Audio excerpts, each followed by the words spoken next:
It starts with a cough or a wheeze. Soon, your chest feels tight. Your breathing speeds up and gets shallower, making you feel short of breath. These are common symptoms of an asthma attack. Around the world, more than 300 million people suffer from asthma, and around 250,000 people die from it each year. But why do people get asthma, and how can this disease be deadly? Asthma affects the respiratory system, particularly the smaller airways, such as the bronchi and bronchioles. These airways have an inner lining called the mucosa that's surrounded by a layer of smooth muscle. In people with asthma, the airways are chronically inflamed, which can make them hyper-responsive to certain triggers. Some of the many asthma triggers include tobacco smoke, pollen, dust, fragrances, exercise, cold weather, stress, and even the common cold. When people with asthma are exposed to these triggers, an asthma attack or exacerbation can occur. But how exactly do such everyday factors lead to an asthma attack?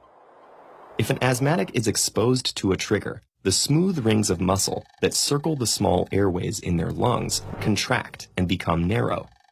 Simultaneously, the trigger worsens inflammation, causing the mucosal lining to become more swollen and secrete more mucus. Under normal conditions, the body uses this mucus to trap and clear particles, like pollen or dust. But during an asthma attack, it blocks the narrowed airways, making it even harder to breathe. These effects lead to the symptoms of asthma. Smooth muscle constriction results in the feeling of chest tightness. Excess mucus and increased inflammation can cause coughing, and the wheezing noise? That happens because as the airways constrict, air whistles as it passes through the narrowed space. These symptoms may make a person feel like they're running out of air. Yet counterintuitively, during an asthma attack, the inflammation can make it harder to exhale than inhale. Over time, this leads to an excess of air in the lungs, a phenomenon known as hyperinflation. The trapping of air inside the lungs forces the body to work harder to move air in and out of them. Over time, this can lead to reduced oxygen delivery to the body's organs and tissues.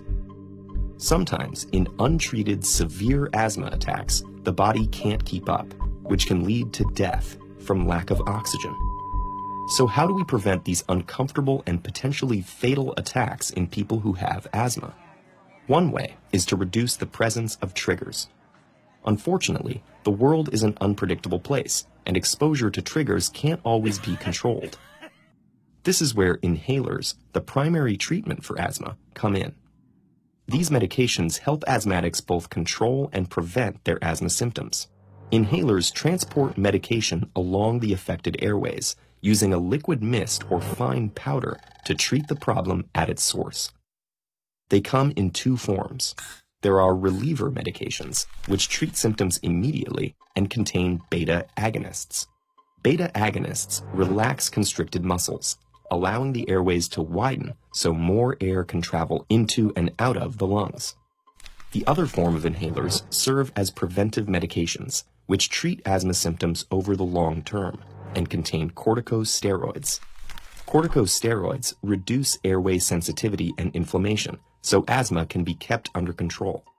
They're also crucial in preventing long-term damage from chronic inflammation, which can cause scarring of the airways. Inhalers are known to be very effective and have helped many people live better lives.